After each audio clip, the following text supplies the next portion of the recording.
Hello guys! Hindi po ako ngayon lumabas. Nandito lang kami sa bahay.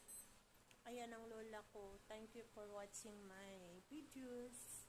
Sana hindi kayo magsawa. And please subscribe my channel. Para pag ito'y lumago, makakatulong ako sa church namin. Papagawa ko po. Ganon, tutulong ako para pagpaayos ng church namin. Thank you po at maraming salamat sa panonood nyo at sa pag-subscribe ng channel ko. Bago lang po ako dito, sana tulungan nyo ako para makatulong po ako sa pagpapagawa ng church namin doon sa Pilipinas.